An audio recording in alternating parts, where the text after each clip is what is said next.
अस्सलाम वालेकुम जी। सब कैसे हैं? उम्मीद करती हूँ सब लोग ठीक होंगे। रमज़ान बहुत बहुत मुबारक हो आप सबको और अल्लाह ताला इस मुबारक महीने के सदक़े हम सब के गुनाह माफ़ करे और रहमत और बरकतों से नवाजे हम सबको। और आज माशाल्लाह से पहली सहरी है और पहली सहरी करते हैं और सारे दिन में जो जो अपडेट्स होती हैं मैं आपके साथ शेयर करती रहती हूँ। चलें जी, करते हैं पहली सहरी। तो जी ये रही सहरी मेरी और इस दफ़ा तो रमज़ान ठंडा ठंडा गुजरा है माशाल्लाह से। और ठंडे रमज़ान में चाय के बगैर आप भी टी लवर होंगे जिनकी चाय के बगैर दिन स्टार्ट नहीं होता, सर में दर्द शुरू हो जाती है, एडिक्शन हो जाती है चाय की। और I am one of them और मुझे भी चाय की एडिक्शन है, इस वजह से सहरी में चाय तो मस्ट है ना यार। तो जी गुड मॉर्निंग, मेरी सुबह हो चुकी है और रमज़ान में तो सुबह के टाइम लेट ही आँख खुलती है क्योंकि हम लोग सहरी करके सोते हैं। और यहाँ पे मम्मा एक चटनी बनाने लगी थी तो मैंने सोचा आप लोगों के साथ भी शेयर कर लेती हूँ। ये इमली, आलू बुखारा और खुबानी की चटनी थी। ये मम्मा ने सारी रात इनको भिगो के रखा हुआ था, ये आलू बुखारा और ये खुबानी को, और इमली को भी साथ ही ना सारी रात हमने भिगो के रख दिया था। उससे ये होता है कि वो बहुत ज़्यादा सॉफ्ट हो जाती है और जूसी सी हो जाती है। इसके बाद इनके सारे इसके अंदर से हमने वो जो इमली थी ना, इमली की सारी गुठलियाँ निकाल लेनी है और गुठलियाँ निकाल के इसका जो गूदा जो सारा था वो निकाल लिया, इसको स्टेन कर लिया। स्टेन करके जो इसका पानी था ये मम्मा ने एक साइड पे निकाल लिया था। इसी तरह ही आलू बुखारा था उसको भी मम्मा ने ग्राइंड कर लिया।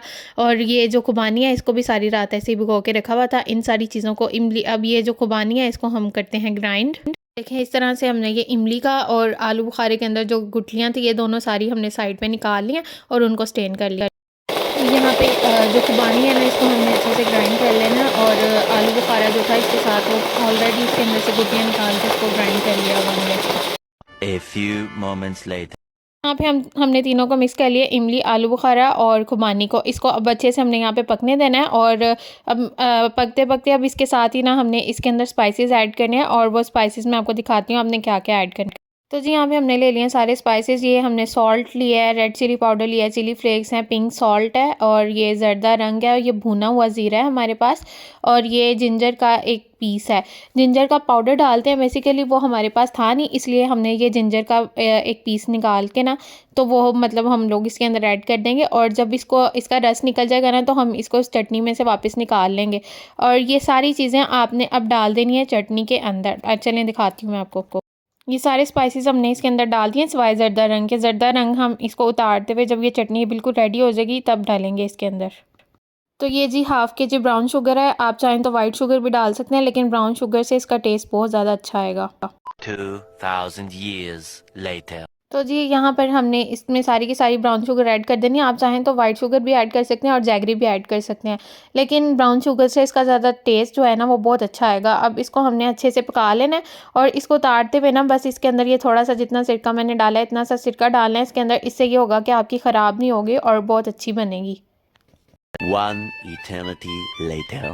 तो जी हमारी चटनी रेडी हो चुकी है मज़ेदार। और अब हमने इसको बंद कर लेना। आप मेक श्योर करिएगा कि एयर टाइट जार में डालिएगा और जब जार आप जिस जार में आप डालेंगे ना उसको चेक कर लीजिएगा कि उसके अंदर पानी ना रहे। अगर पानी का एक भी कतरा हुआ तो वो चटनी आपकी ख़राब हो जाएगी। इस तरह ये आपकी 1 महीना तक बिल्कुल मतलब अच्छे से चलेगी ये चटनी आपकी। यहाँ पर जी हम बनाने लगे थे दही भल्ले और ये सारी इसके लिए चीज़ें हम लोगों ने इसके सारे वो जो इसके अंदर सलाद वगैरह डलता है वो सारा कुछ काट के रख लेना है और इसको लास्ट मोमेंट पे जब अफ्तारी होने में सिर्फ 10 या 15 मिनट बचेंगे तो उस चीज़ को आपने ना अच्छे से मिक्स कर लेना है। और दही भी तब तक नहीं डालनी इसमें जब तक मतलब अफ्तारी का टाइम ना हो जाए क्योंकि इससे ये होता है कि दही फिर उसमें पतली हो जाती है और मज़े की नहीं लगती है। इसमें वाइट चने हैं और ये सारे स्पाइसेस वगैरह जो आपने ऐड करने हैं वो भी आपने खाते हुए ऐड करने हैं। ये दही के अंदर आप पुदीने की जो चटनी होती है वो डाल के रख दीजिएगा और ये जो मम्मा ने चटनी बनाई थी साथ वो। सो जी आप सबको बहुत बहुत अफ्तारी मुबारक हो। पहली अफ्तारी हो गई है अल्हम्दुलिल्लाह से और बिल्कुल भी आज पता नहीं चला अफ्तारी के टाइम पे मतलब इतना ना प्यास लगी है ना भूख लगी है क्योंकि रोज़ा आज सर्दी थी, इतना रोज़ा नहीं लगा, फ़ील नहीं हुआ और दिन भी बहुत जल्दी से गुजर गया, टाइम बहुत अच्छी तरह स्पेंड हो गया, बिल्कुल भी पता नहीं चला कि आप लोग इतनी देर तक भूखे थे।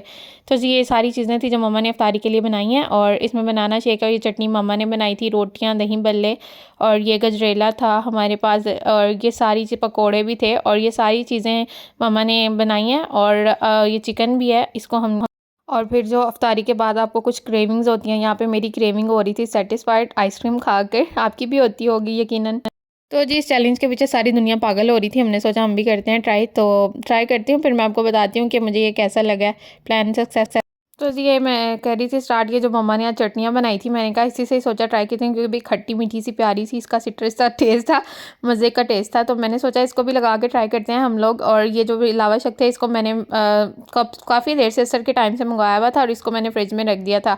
और यहाँ पे मेरा प्रोग्राम बहुत ही प्यारे तरीके से बढ़ चुका था, क्योंकि ये उतर ही नहीं रहा था, और मेरे पास अनार भी नहीं था, अनारदाना पड़ा हुआ था। मैंने सोचा इसी से मैं आगे देखते हैं, जो जो घर में पड़ा हुआ है उन इंग्रेडिएंट्स को यूज़ करते हुए बनाते हैं। तो ये मैंने यहाँ पे अनारदाना डाला था, और अनारदाना डाल के इसके ऊपर मैंने जो चाट मसाला होता है वो मैं डाल रही थी, और वो डाल के मैंने खाया।